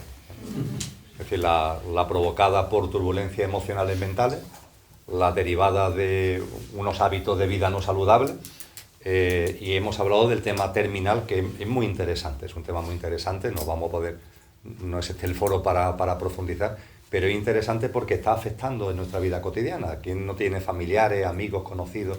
Tenemos muchos casos en el entorno que pasan este tipo de asuntos y hay una reflexión, yo creo que cada vez más en la sociedad, ¿no? Decir, oye, pero vamos a ver, que vivir más tiempo a toda costa no es el objetivo, ¿no? Que ese no es el objetivo. Yo no quiero vivir más tiempo a toda costa. Yo prefiero vivir, aunque sea menos, pero con un poquito más de calidad. Es decir, esa balance entre cantidad y calidad hay que buscarle un equilibrio. Está claro que la medicina actual se decanta claramente por la cantidad, por mantenerte vivo, ¿no? Ya está, sin barajar. Pero es desde el ego, desde la mente, desde en la que se quiere uno pegar a la vida, porque no tiene la seguridad de que somos algo mucho más importante, ¿no? Eso se llama encarnizamiento terapéutico y antes, pero yo pienso que está habiendo un cambio también. ¿Cómo se llama? Encarnizamiento terapéutico. ¿En medicina se le llama así? Sí, eso le llamamos encarnizamiento terapéutico cuando está ocurriendo cosas que eran muy caras. Está viendo que cuando se está haciendo muchas cosas. De todas maneras, fíjate que yo veo que ahí sí que está habiendo un cambio. Hace unos años, o sea, lo del encarnizamiento terapéutico era brutal. O sea, hay profesionales que salían, que trabajan en UCI y cosas de esas, que es que salían desolados, ¿no? Decían, pero es que no puede ser, ¿no? O sea, que está una persona y la meten en la UCI, le ponen un tubo, le ponen un no sé qué, porque hay que sacarlo para adelante. Antes era como muy así, ¿no? Y hoy en día yo creo que está calando cada vez más la sensación de respeto del respeto a la vida, ¿no? En general, ¿no? Lo que pasa es que todavía hay muchas personas que no están en eso y ellos son, y un poco, si no la persona, pobrecita, no puedo hablar mucho, es la familia, la que tira un poco a que siga ocurriendo eso. Pero yo creo que cada vez hay, no sé, hay un poquito más hay menos brutalidad, me da la sensación. Porque vamos tomando más conciencia. Exactamente, las personas van tomando conciencia y hay menos brutalidad. Y veo yo en las menos personas... encarnizamiento. Sí, y el que hay muchas veces es un poco provocado, a veces por las personas que están alrededor, más que por la propia persona, que a veces es la misma persona, ¿eh? Hay personas que tienen muchísimo miedo a morirse. Entonces están que lo que se... Hazme todo. Esa es hazme todo, me da igual. Y si no, pues son los de alrededor, ¿no? Pero que son casos un poquito menores, Pero pienso que porque no están en el proceso del despertar como estamos ahora mismo la mayoría, ¿no? Estamos en un camino, bueno, la mayoría, más bien la minoría. Más bien la minoría, pero que cada vez hay más personas que van tomando más conciencia sobre lo que es este camino y el proceso de ello. Porque realmente yo entiendo que el que ha vivido con experiencias con familiares y con, familiares, ¿no? Pues hay momentos en el que ves determinadas experiencias que son palpables, que es que saben cuándo se van, por qué se van y sin embargo no están en ese despertar, como te hablo ya de hace 20 o 25 años, incluso más, creo que 30 años. Y yo, mi hermano concretamente sabía que se iba, y cuándo se iba y el por qué se iba. Y te calmaba, era a ti el que te calmaba. Y eso yo no tenía ni idea de nada de esto. Yo vivía como vivimos, como se vive hoy, que la mayoría. Pero ahora sí lo entiendo, ahora sí me doy cuenta. ¿Por qué? Porque ya estoy en el proceso que me gusta estar y que quiero estar. El darme cuenta de todo lo que se va viviendo y cómo se va viviendo, ¿no? Ese proceso tan maravilloso que es el despertar parece algo que no es tan palpable, pero que cuando te metes en el camino lo ves, lo vives, lo sientes. Y eso ocurre, en realidad, eso es lo bueno de lo que está ocurriendo ahora, que no es la gran mayoría, pero que afortunadamente habemos cada vez más. Yo estoy en cuidados paliativos, trabajo en cuidados paliativos, y en general no se contempla la muerte como posibilidad. Muchas personas mueren en paz y se les ve la persona que está falleciendo sabe que está muriendo, pero los de alrededor siguen agarrados al drama sin ver nada más en eso. Pero cuando cuando ellos lo saben, te calman a ti, ellos son los que te calman. La persona que está calma a todos los que están alrededor, pero no se contempla la muerte, vivimos alejados. Sí, por eso mismo, porque estamos alejados de lo que es lo natural, de lo que es la madre tierra, de lo que es el entendimiento. Pero ¿está bien hacer consciente a una persona de que se muere? Si esa persona no está, o sea, yo he vivido una situación así personal, entonces yo sabía que mi hermano sentía en su interior que se iba a morir, porque eso lo percibía yo, pero su mente no estaba preparada para eso. Y entonces lucha y lucha, lo acompañan los médicos, que le crean falsas esperanzas y expectativas, ¿no? Entonces, ¿hasta qué punto se puede hacer consciente a esa persona? ¿No es un shock hacerle consciente a esa persona que se va a morir? ¿O es lo que se deberá hacer? Es que no se va a morir. Es que lo que hay que tratar es explicar que no se va a morir. Bueno, él se va a morir físicamente, desde su creencia y desde lo que él yo tengo mi filosofía, pero él no lo vive igual que yo, él no lo ve así, no lo siente así. Entonces, ¿hasta qué punto se le dice, te vas a morir? ¿Cómo se le dice eso a esa persona? Que realmente mentalmente no está preparado para eso. ¿Cómo te digo? Lola. Mira, eso es un proceso muy personal. De él, entonces, yo decidí acompañarlo en su proceso. Pero nosotros lo vemos desde, tú estás analizándolo desde el exterior, pero lo que está pasando en él, tú no lo vas a entender nunca y solamente lo entiendes. No, es un proceso. Entonces, su proceso mental es su proceso mental. Y a lo mejor para ti es que está resistiéndose, pero tú no sabes el proceso interior, mental y físico que está teniendo. Ahora, es un proceso, pero mi pregunta es, si desde fuera el médico ya sabe que el tipo de enfermedad que él tiene es terminal, ¿por qué lo machacó? ¿Y por qué no le dice, oye, que es que esto te vas a morir? Pero no, o sea, se le da una serie de tratamientos que lo machacó físicamente. Esa es la realidad. Y entonces, ¿hasta qué punto es bueno o no es bueno? Es mi pregunta. De hacer consciente a esa persona, porque ¿está preparado o no está preparado? ¿Se le dice te vas a morir? Derecho a recibir o no la información. Ellos tienen que decidirlo.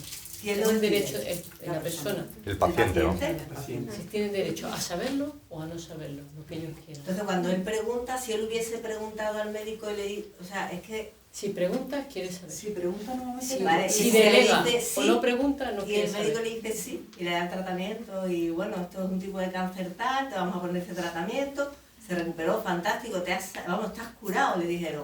Al mes, hueso, es un tipo de cáncer que ya se conoce, ¿me entiendes? Pero se le dice a la persona de primera mano porque ese luz, no sé, yo que ahí es un poco complejo todo, ¿no? Como ha comentado Carmen, son preguntas muy importantes que no tienen una única respuesta.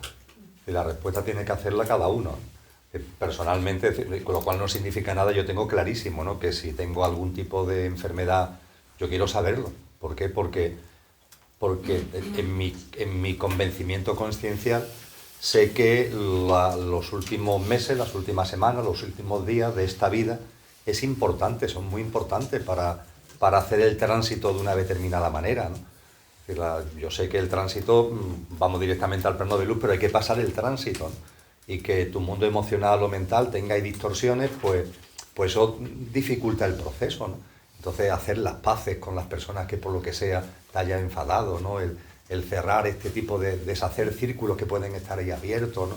Despedirte de verdad intentando que tus familiares no vayan a caer en el sufrimiento, porque puede ser que el sufrimiento también después de alguna forma te entorpezca un poquito a la hora tú mismo de realizar el tránsito una vez que has desencarnado. Pero claro, esa es mi respuesta. Claro, todo el mundo tiene esa conciencia. Claro, es mi respuesta. Vive la vida o la ve de esa manera. Efectivamente. Esa experiencia, ¿no? A mí me gustaría, Lola, perdona. No. Yo he venido hoy por primera vez aquí sin conocer a nadie, me llamo José. ¿Hasta qué punto el ser que tenemos de luz superior puede hacer un cambio ahí? Porque ha habido casos donde cánceres han desaparecido de un día para otro. Lo que yo nunca haría sería machacarlo con las medicinas de hoy día. Eso fue su elección. Ya. No puede entrar de su elección. Lo que pasa es que... Digo, porque el machaque es muy fuerte. Todo viene al hilo de que si hay una persona, o sea, yo no tengo conocimientos, pero el médico que lo trata, si tiene conocimiento de que ese tipo de cáncer, la evolución es de esta manera, ¿vale? ¿Por qué alimenta o por qué no le da esa conciencia? A él le dijeron que tenía un cáncer. Le dijeron, ¿el tipo de cáncer qué? Quizás es lo que tú dices, o sea, lo que habéis comentado, que en ese caso él tenía que preguntar, ¿esto qué es? ¿Vale? Y a lo mejor hubiesen dado las respuestas, y él quizás tampoco lo quería saber. Y se metió en la bola de su proceso de conciencia, está claro. Ha comentado, José, un tema importante, porque hemos hablado con el tema de enfermedades que desaparecen, así como milagrosamente, entre comillas. Hemos hablado de enfermedades que vienen del ámbito emocional y mental, enfermedades que vienen de que eres tonto, enfermedades que son terminales. Hay un cuarto tipo de enfermedad que son las kármicas, es decir, de una vida a otra hay relaciones de causa y efecto que llevamos con nosotros. Esto nos da mucho pánico cuando hablamos del karma, Dios mío, y además que me provoca una enfermedad. Vamos a ver, las acciones que vamos realizando en la vida tienen efectos. Y hay efectos que tienen tal enjundia que no se diluyen en esta vida, sino que nos acompañan a la siguiente. Cuando analicemos aquí la constitución sextenaria, el alma no se llama alma, se llama cuerpo causal. El alma individual lo veremos dentro del cuerpo causal, porque ahí también están las relaciones de causa y efecto que llevamos de una vida a otra. Evidentemente no son cosas tontas, son cosas que tengan enjundia, ¿no? Y eso es lo que se denomina karma. Pueden ser que sea en lo que se denomina karma positivo o karma negativo. Si tú matas a alguien, por irnos a un ejemplo muy extremo, pues eso genera un karma negativo para ti. Si tú salvas la vida a alguien poniendo en riesgo la tuya, pues eso genera un karma positivo para ti.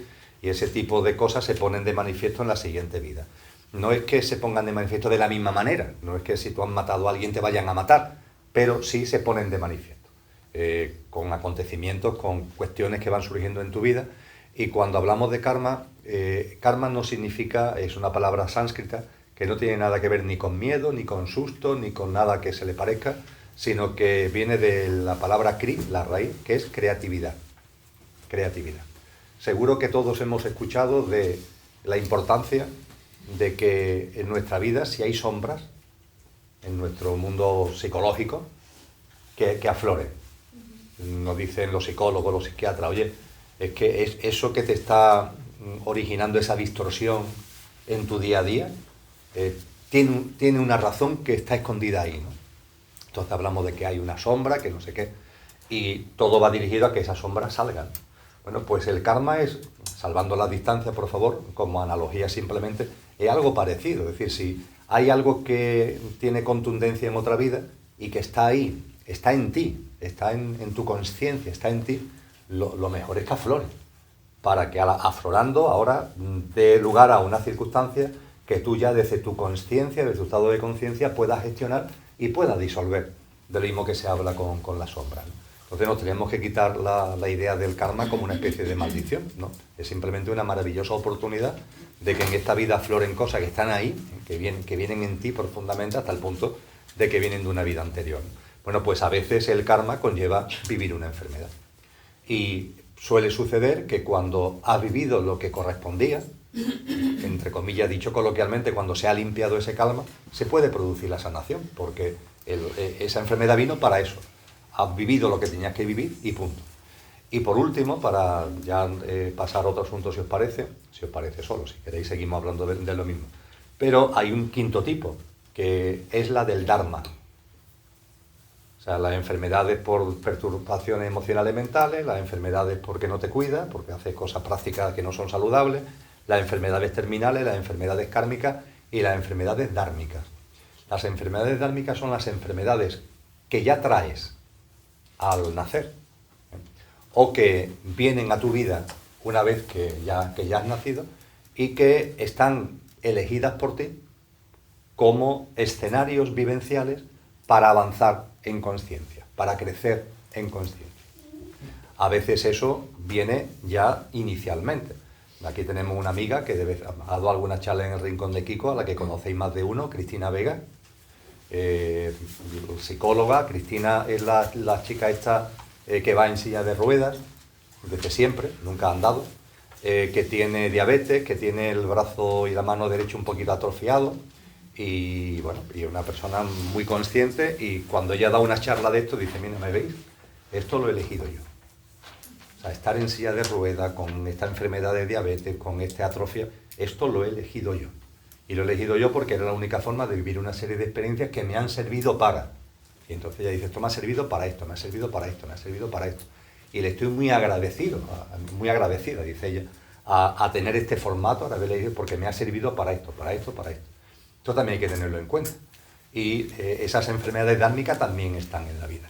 Y pueden ser enfermedades permanentes, como es el caso de Cristina, o enfermedades que vienen, cumplen su función de factor de impulso y pasan. Porque las enfermedades también tenemos que ser conscientes, dármicamente hablando, que son un factor de impulso, pueden ser un factor de impulso, para que te des cuenta de cosas que antes no te dabas cuenta, para que te pares, para que recapacites, para que te replantees asuntos. Eso, también sabemos que las enfermedades cumplen esa función.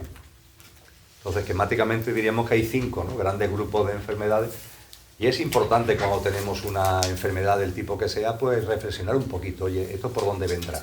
Has dicho Dharma, la eliges tú, Dharma. pero no en esta vida. No, la elige tu dimensión, tu yo superior. En los términos que tanto utilizado, es algo que ha elegido el yo superior para la encarnación. Puede intervenir todo el ADN para crear esa criatura ya enferma, ¿no? Sí, claro, efectivamente. Muy bien, avanzamos un poquito, si os parece. Otro tema importante, y no resisto el sacarlo, ¿eh? Si no estuviera aquí Jero, no lo sacaría, la verdad. Pero aunque sea una pincelada, ya que hablamos de salud, hablamos de enfermedad, ya que hablamos de cuidado del cuerpo físico, ¿no?, ya que estamos hablando de todo lo que estamos hablando, hay un componente que tiene que ver con el cuerpo físico, que son las adicciones. Las adicciones. Hemos hablado de hábitos, y esos hábitos a veces ya se escapan, salen de madre, entre comillas, y se convierten en adicciones.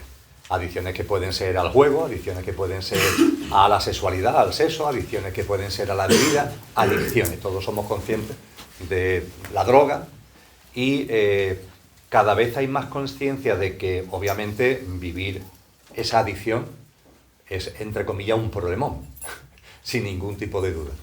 Pero cada vez hay más conciencia de que a su vez pueden ser un maravilloso factor de impulso para crecer.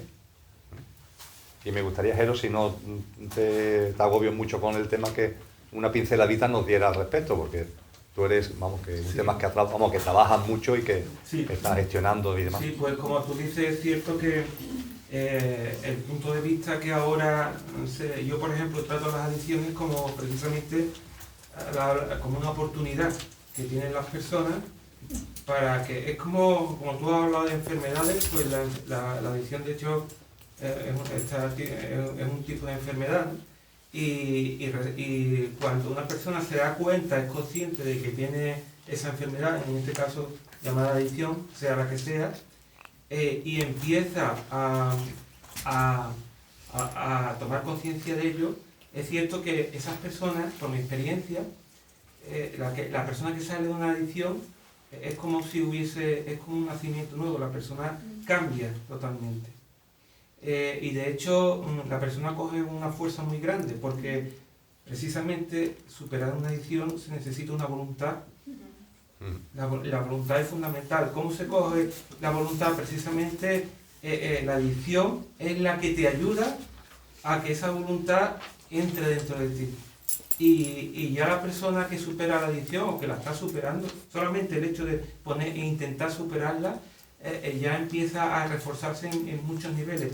En el aspecto espiritual, da la casualidad que todos empiezan a tirar, a ver una vía por ahí y empiezan a cambiar sus hábitos, y empieza precisamente por lo primero, por lo físico. Por lo físico, pero poco a poco eso va aumentando y empiezan a cambiar ya también su forma de ser, la empatía hacia los demás, una serie de cualidades que al final la persona se va dando cuenta que eso le va ayudando a despegarse de la adicción. Y es cierto que es muy bonito que cuando una persona sale de una adicción, muchas veces me dicen, yo doy gracias a lo que he pasado, porque si no, no estaría en el punto que estoy ahora. Y de verdad lo hacen con todo el corazón, agradecen esa situación que cuando lo han vivido desde la inconsciencia era terrible, porque es una pérdida de libertad total. La persona que es adicta, de hecho, parece como no tiene voluntad, y el hecho de recuperar esa voluntad le da un impulso tremendo. La persona cambia de una forma y es como a una persona como si le dieran un empujón, pero muy grande. Es un momento, si la aprovecha la persona, el proceso evolutivo que tiene desde que empieza a superar la adicción es muy rápido. Es muy rápido. Ya te digo, es un punto de inflexión en su vida. Sí. Lo veremos cuando estudiemos el vehículo emocional, el astral, cómo este puede ser el origen de la mayor parte de las adicciones, porque tienen una incidencia fundamental. Entonces, también puede ser mental, pero es más emocional en general. En los casos que se han estudiado suele tener más origen en temas emocionales. ¿Por qué? Hay un factor común muy curioso, y es que las personas que tienen adicciones en general, por supuesto en general, es una pauta, tienen una extrema sensibilidad. Es una extrema sensibilidad, quizás mal conducida por circunstancias, y que desde la ignorancia no ha sabido frenar a tiempo, pero este factor es una extrema sensibilidad. Sí. Y es curioso, lo veremos en es cierto profundidad que cuando llevemos a... Las personas, yo siempre digo que una persona con adicción tiene un corazón así de grande. Sí. Y lo que pasa es que es cierto que por la vida, por las influencias, no la ha sabido canalizar, y llega un momento en que toca fondo y a partir de ahí ya sube para arriba. Y de hecho hay muchas personas que tienen adicciones y hasta cierto punto hay que dejarle que toquen fondo para que tomen conciencia y entonces empiezan a subir. Sí, suele ser una experiencia de sufrimiento, Sí, de noche oscura, muy fuerte, en la cual es como un catalizador. A veces el alma se introduce, ¿no?, en esa espiral de sufrimiento, y justamente para purificar, ¿no?, para salir como fortalecido y empezar un nuevo camino, que a lo mejor antes, sin ese factor de impulso no habría podido entrar. Es como una...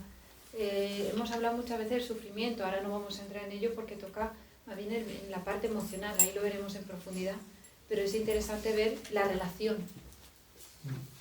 Yo porque, quería como decía Mercedes, el tema físico del mono no lleva tanto tiempo, no es el problema fundamental el mono físico, la adicción física, mucho más emocional y mental. Sí, yo quiero hacer un último apunte, y es que en el tema de la recuperación de personas con adicciones, al aplicar, se han aplicado, esto igual como todo otro tipo de enfermedades, se han aplicado terapias muy cerradas, tienes que hacer esto, sobre todo terapias muy restrictivas, en la hora de reprímete, aíslate, y esas terapias tienen un índice de fracaso muy grande. De hecho, yo creo que en cuanto la persona se da cuenta de que la adicción es una oportunidad, realmente la persona empieza a recuperarse.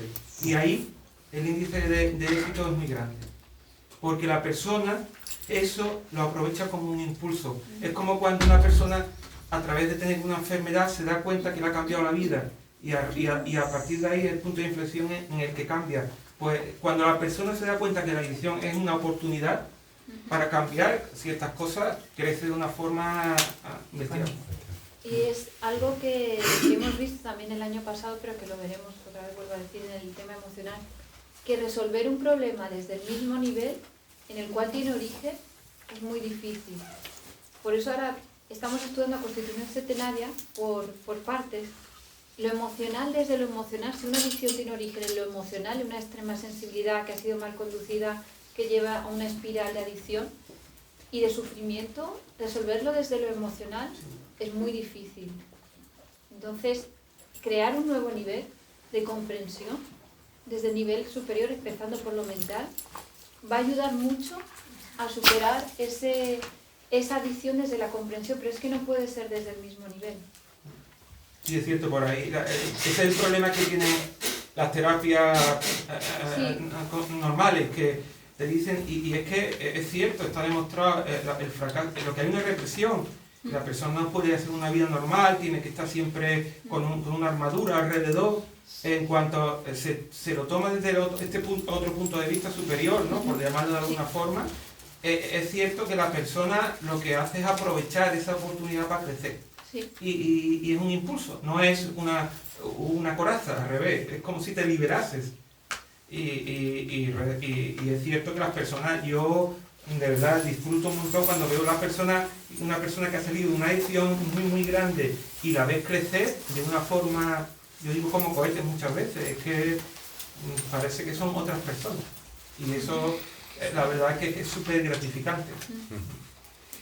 Muchas gracias. ¿Cómo se llama la terapia que utiliza o de qué se trata? En realidad, esta terapia no tiene ningún nombre. Ahora le llaman terapias de tercera generación. Y son porque se llaman de tercera generación porque se basan en muchas cosas, en el mindfulness, son terapias en las que se utiliza la meditación también.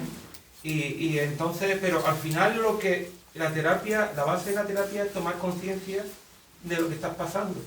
Y esa toma de conciencia es la que te ayuda a salir. Y por supuesto, no es una terapia restrictiva de esto no lo hagas, esto tampoco, no puedes hablar con esto, no sé qué, no es que te encierren en un sitio, porque sí, hay gente que le meten en una clínica, pero eso es pan para hoy y hambre para mañana. En la clínica estás protegido, pero cuando sales a la calle y empiezas a recibir estímulos, otra vez la persona empieza a recaer. Hasta que no toma conciencia de sí misma es cuando la persona coge la fuerza de voluntad para, por supuesto, de hecho, ve la propia fuente de adicción, la ve, ya te digo, con agradecimiento, la ve como ya no tiene ese miedo que tiene, por ejemplo, una persona que bebe alcohol y es alcohólico y está en esa situación de represión, le tiene pánico al alcohol. De hecho, procura no ir por sitios donde beban. Así vivir así es muy complicado. Se vive en un estado de represión, porque no puedes moverte, tienes que estar cuidando las amistades. Si algún amigo tuyo se toma una cerveza, ya tu mente te dice, uy, la cerveza, y estás atado a tu mente. En el momento que empiezas a trabajar la conciencia, ya eso te da la fuerza suficiente como para que controlar esos pensamientos y ese pensamiento no te machaque. Y entonces eso es lo que yo llamo coger confianza en sí mismo y voluntad. La voluntad viene por añadidura. No es que tú tengas que hacer el esfuerzo de voluntad, no, sino que viene. Que hay adicciones y adicciones, ¿no? Imagino que no es lo mismo estar enganchado a las maquinitas que a la heroína. El fondo... Cuando hay un daño neuronal ya o... Pero eso se recupera. Gracias a Dios, sí, las neuronas tienen... En el cerebro hay una propiedad que es la plasticidad y se recupera. Hombre, puede quedar alguna secuela, pero dependiendo del consumo, pero se recupera. Pero es que hay personas que han estado en situaciones límite de heroína, como decimos, han tocado el fondo, pero fondo. Y tú dices, esta persona cómo se ha recuperado, incluso con enfermedades de SIDA y de su cuerpo machacado. Y ahora los ves que están ayudando a gente y son personas felices. Y ese es el ejemplo más claro. Es que hay personas que prácticamente que han rozado la muerte. Acabas con un cuerpo a lo mejor un poco deteriorado, pero además sin importar. Gracias. Ellos lo viven y lo comprenden y saben que a lo mejor que es algo que han tenido que pagar precisamente para estar en el punto de su vida en el que están. Y de hecho intentan vivir lo más normal, teniendo enfermedades, por ejemplo. Como te digo, como gente que tiene SIDA y está ayudando en centros de colaboración, ayuda a otras personas a salir a eso de ayudar es una de las cosas que te indica que la persona tiene voluntad de ser recuperado, porque es que él quiere ayudar, pero no porque quiera buscar agradecimiento de los demás, sino porque tiene la necesidad de ayudar a la gente. Por conciencia. Eso es. Lo mismo que elegir una enfermedad, que elegir una adicción, cualquier cosa que se elija para provocar el shock. Eso es. Yo creo que es una forma más. Hay gente que puede tener un accidente y a través del accidente sea un punto de inflexión en su vida, pues hay gente que su punto de inflexión es la adicción. Y mucha gente, hoy en día vivimos en una sociedad muy adictiva. Y cada vez más. Sí, eso es un punto muy interesante, porque además todos tenemos adicciones en grados menores, mayores, todos tenemos adicciones, pensemos en nuestra vida. Una muy grande que se observa, por ejemplo, en la televisión. Hay gente que es adicta a la televisión y es perjudicial. Sí, pero lo de la televisión es que los de siempre estarán sacándonos cosas para que no pensemos en lo que tenemos que pensar. Permitidme que, como estamos sacando distintos asuntos, fijaros que estamos en el cuerpo físico, así que no estamos ahí. Lo digo porque cuando se habla de crecimiento, de desarrollo, el cuerpo físico es como si dijéramos, esto no tiene, vamos a pasar lo siguiente, ¿no? Y esto tiene mucha enjundia, tiene mucho contenido.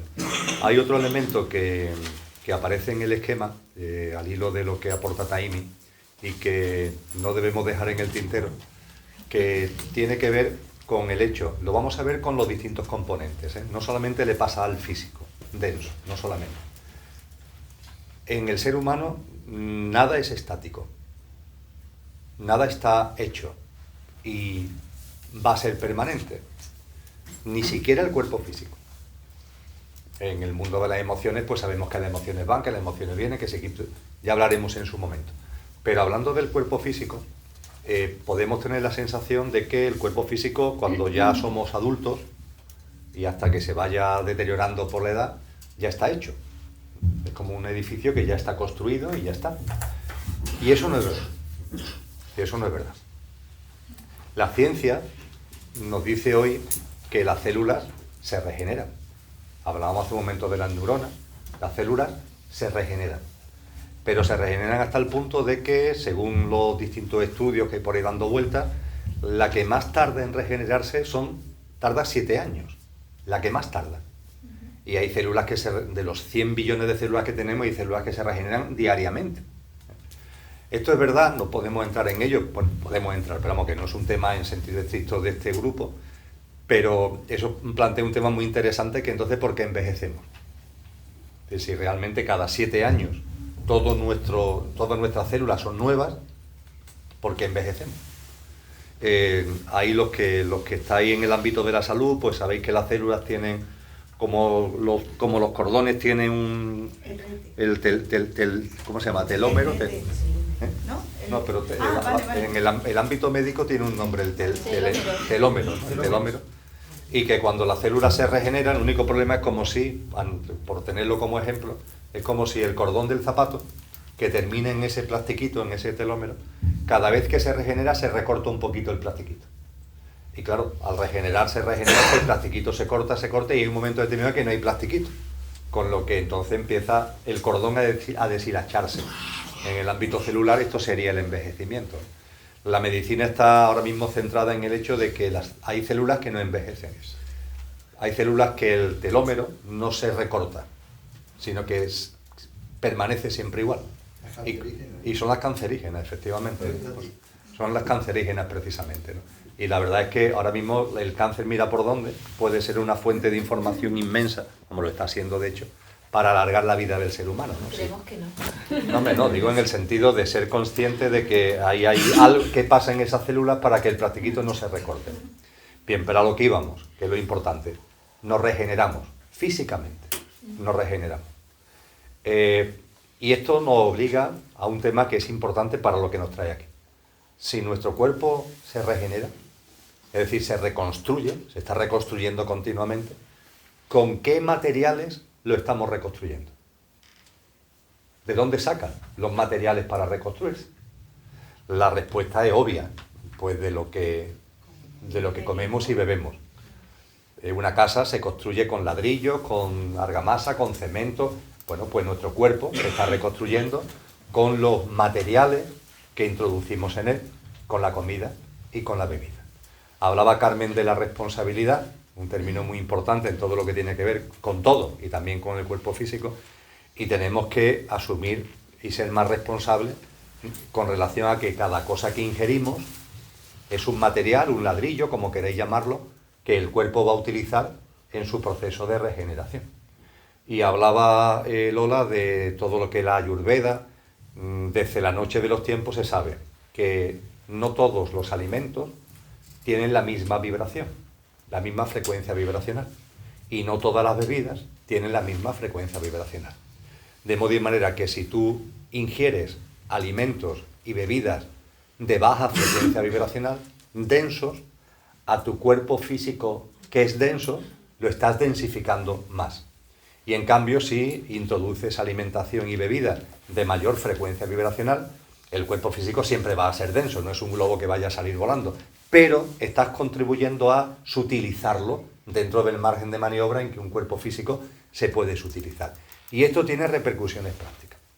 Por ejemplo, cuando hablé antes de la práctica esta de silencio, cuando el cuerpo físico denso está densificado, este tipo de prácticas se dificultan. La atención, la concentración, el mindfulness, vivir el aquí y ahora, la práctica de silencio, la práctica de respiración, se dificulta. Es como si, para que nos valga como ejemplo, es como si al densificar el cuerpo con la alimentación y con la bebida, el cuerpo no en la balanza, sino vibracionalmente pesara más. Y es como si hubiera una fuerza de gravedad que te tira para dentro de la materia, por decirlo de alguna manera. Y cuando intentas realizar prácticas que vayan más allá de lo puramente material, pues se dificulta. Se dificulta. Hay algo que te está tirando, algo que te lo está dificultando. Insisto, temas de silencio, de meditación, de atención, de concentración, de lo que es el mindfulness, incluso determinados comportamientos más empáticos, más abiertos. Cuando el cuerpo está densificado, eso se dificulta. Y esto está, curiosamente, dicho desde siempre. Y esto aumenta nuestra responsabilidad en orden a lo que comemos y lo que bebemos. Las bebidas que tienen alcohol, pongamos por caso, son más densas que el agua. Si bebes agua es más sutil que si tomas un coñac. Y el coñac es más denso que una copa de vino, y la copa de vino es más densa que una cerveza, pongamos por caso. Porque las frecuencias vibracionales están ligadas en su mayor o menor densidad a la gradación de alcohol. Y el alcohol densifica.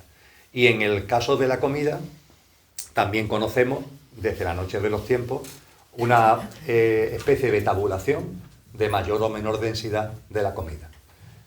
Yo creo que eso lo sabemos todos, porque una cierta cultura alimenticia empezamos a tener, ¿no? Lo más sano, lo más sutil, es todo lo que son comer cosas que estén vivas, entre comillas, o que estén lo más cercano posible a la vida, ¿no? Desde la fruta hasta los frutos secos, todo lo que tiene que ver con el mundo vegetal, y creo que tenemos conciencia de que la carne densifica.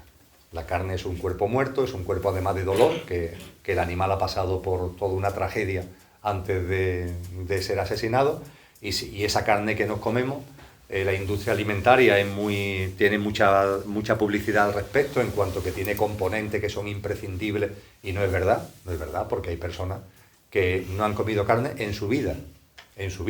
Hay quien vive de la luz, ¿no? Bueno, y en generaciones de familias de miles de años, como en la India, que jamás han comido un alimento cárnico, pescado, ni leche, y tienen una salud óptima. La gran mentira de nuestra época es que la carne tiene unas proteínas que son necesarias para el crecimiento y para la salud. Esa es la gran mentira que nos han vendido. O la leche, por ejemplo. Hay muchas otras mentiras asociadas a la industria farmacéutica, que es la que obtiene los beneficios de nuestra enfermedad. Ahora hay una campaña desde el gobierno contra la medicina china en este país, pero fuerte además, no paran de dar. Sí, hay ¿A qué viene eso? Bueno, ahora sé que eso da para un debate, pero hay un principio que nos puede ayudar a entender el tema de por qué los alimentos, el tema del prana, la energía potencial asociada a los alimentos. Esto nos puede dar mucha luz. Viene de la Ayurveda. Lo veremos en el vehículo etérico, que cuando lo que realmente nos da energía es el prana, una cosa que se llama principio vital. Principio vital es la energía que no se adquiere por los alimentos, se adquiere por los alimentos en una pequeña medida, pero especialmente cuando respiramos. y en contacto con la naturaleza y con el sol, que es la gran fuente de prana. Entonces, los alimentos que provienen de animales muertos, de cadáveres, porque son cadáveres, tienen una energía en descomposición. O sea, su energía fundamental, su movimiento es descomposición, no hay unión, no hay una cohesión. Es un alimento que está en descomposición, cadavérico. Nosotros ahora tenemos la capacidad de mantenerlo durante más tiempo y lo presentamos de una manera que parece que es un alimento lleno de energía, vitalidad. No existe energía o vitalidad en la carne muerta. ¿Y por qué no nos sienta mal? Nos sienta mal. Es que el hecho es que nos sienta mal a largo plazo. A largo plazo da muchísimos problemas. También depende del tipo de constitución de cada uno. En unas personas se va a manifestar de una manera más rápida y en otras de una manera y en otras a largo plazo. Pero la digestión de nuestro sistema, de nuestro intestino es muy difícil porque son alimentos que necesitan un tipo de enzimas, un tipo de digestión que es muy difícil. Consume mucha energía vital de nuestro organismo el poder procesar este tipo de alimentos. Pero lo que nos puede ayudar a entender básicamente es que no hay prana. No hay prana, pero es lógico, un cadáver no tiene prana. Sin embargo, en los cereales, si entendemos que los cereales y las semillas potencialmente contienen la vida y pueden germinar, aunque los tengamos durante cientos de años, miles de años incluso, se han llegado a encontrar semillas de granos de un tipo de trigo sarraceno. Y esas semillas pueden germinar con las condiciones apropiadas. El misterio del Eleusis, ¿era? También. El principio vital que contienen las semillas, los cereales, los granos, tienen un tipo de energía potencial pránica que produce un equilibrio, es como el estado neutral, el equilibrio que es perfecto para nuestro mantenimiento energético. Esto tiene sentido. Creo que podemos aplicar el sentido común a este principio para entender por qué la carne no nos puede alimentar, no nos aporta energía, y por qué cierto tipo de alimentos que en la ayurveda se llaman sáttvicos, que son neutros, tienen un tipo de nutrición muchísimo más profunda, de manera que necesitamos comer menos. De una manera natural, el cuerpo cuando tiene los alimentos nutritivos que necesita, a largo plazo no te pide tanto. Cuando estás comiendo de la manera contraria, cuando comes algo que es un extremo yang, bueno, es que en medicina china se llama extremo yang, extremo yin, el cuerpo te va a pedir la misma cantidad de lo contrario para poder realizar el equilibrio, y eso hace que siempre tengamos hambre, porque el cuerpo no hay nutrición verdadera, no hay nutrición celular. Como no hay verdadera nutrición, estamos siempre necesitando comer más porque es que no nos estamos nutriendo. Y esto es algo que podemos experimentar en nosotros mismos, entendiéndolo, llevando a la práctica poco a poco, como dije antes, experimentación, entenderlo, estudiarlo, el ver cómo nos va sentando. Y el cambio de alimentación sí produce un efecto práctico tremendo en nuestra vida diaria, porque no vamos a necesitar estar pendientes de estar comiendo siempre. Esa sensación de hambre puede llegar a desaparecer, porque el cuerpo, si tiene los alimentos que necesita, no va a pedirte continuamente más y más y más comida, y no nos produce esos desequilibrios de nuestra vida diaria, ¿no? De consume tanto tiempo el tema de la comida, y podemos dedicar el tiempo a otro tipo de cuestiones. ¿Lo que has dicho de la carne vale también para el pescado o es diferente? En general sí. Pero el pescado es menos agresivo, muchísimo menos agresivo que la carne de mamíferos, que entendemos. Sí, pero hay que tener cuidado porque sí. Los pescados hoy día, que son de piscifactoría, que son el 90%, los piensos que le dan ya están bastante contaminados. Eso también, sí. Están alimentados de animales. Bastante. Sí. Comes pescado creyendo que no estás comiendo carne y en verdad muertos se la dan a los salmones. Carmen, allá al fondo. Sí. Una cosa es que eso es un tema que da para... Quería comentar del tema de la ayurveda y de la medicina tibetana también y eso, que claro, en los alimentos, la alimentación está directamente relacionado directamente proporcionalmente con el ambiente, con la conciencia.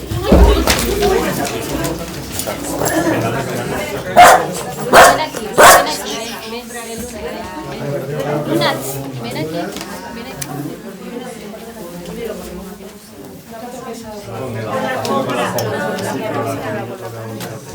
Seguimos aquí. ¿Sí, sabes? No. A ver.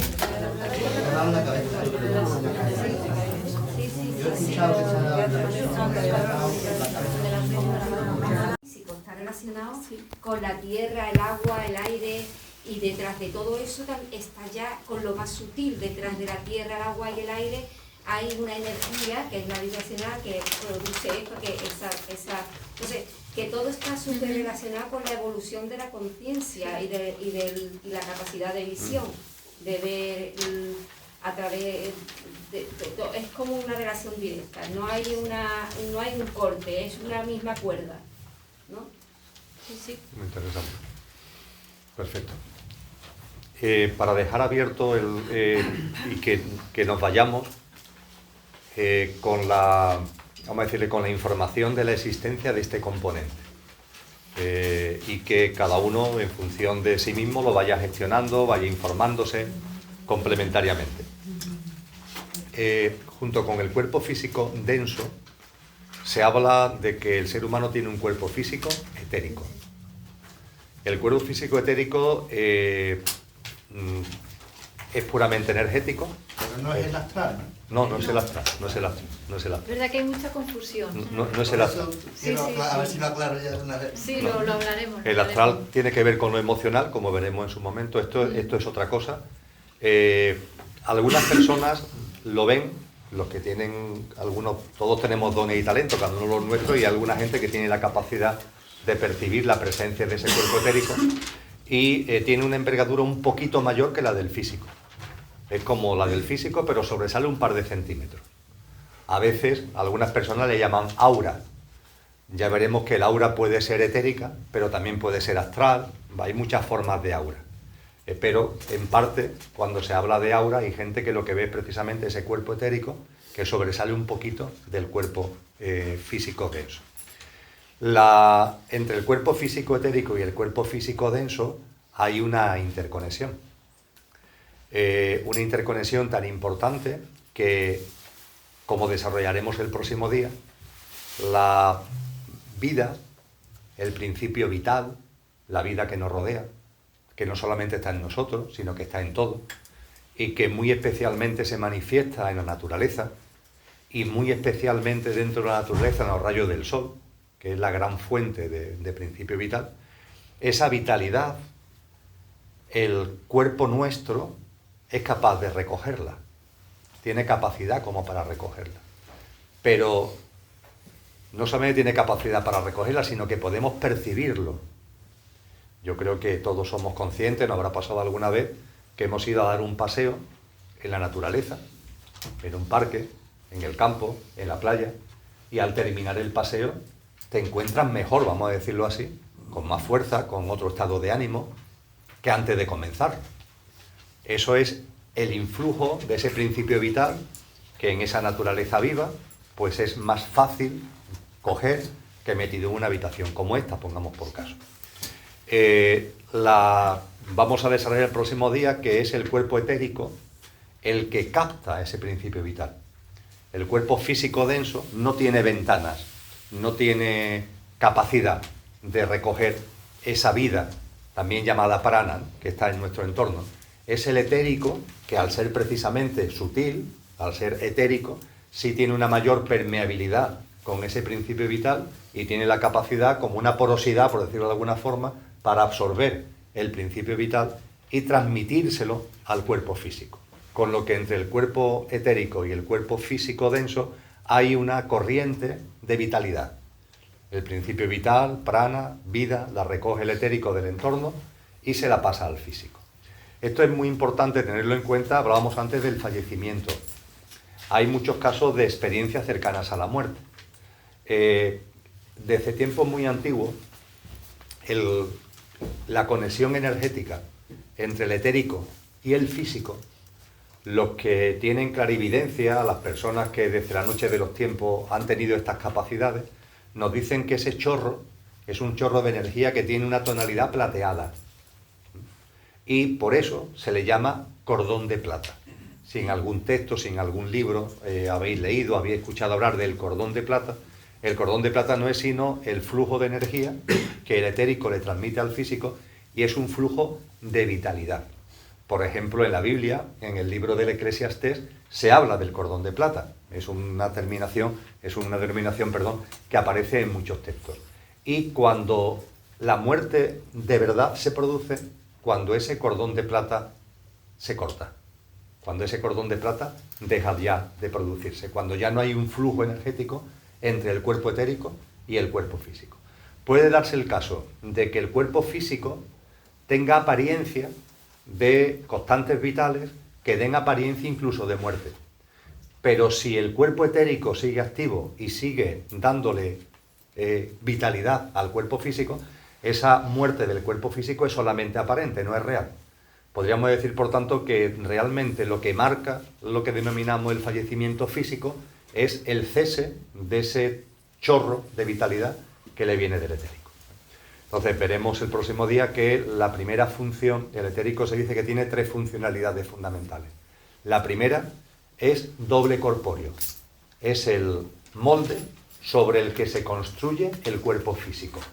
Hablaremos de lo que pasa en los embarazos, pongamos por caso, de lo que pasa en los trasplantes, porque en los trasplantes hay ese rechazo del órgano que se le mete al cuerpo físico, cuando es un riñón y debería encajar perfectamente.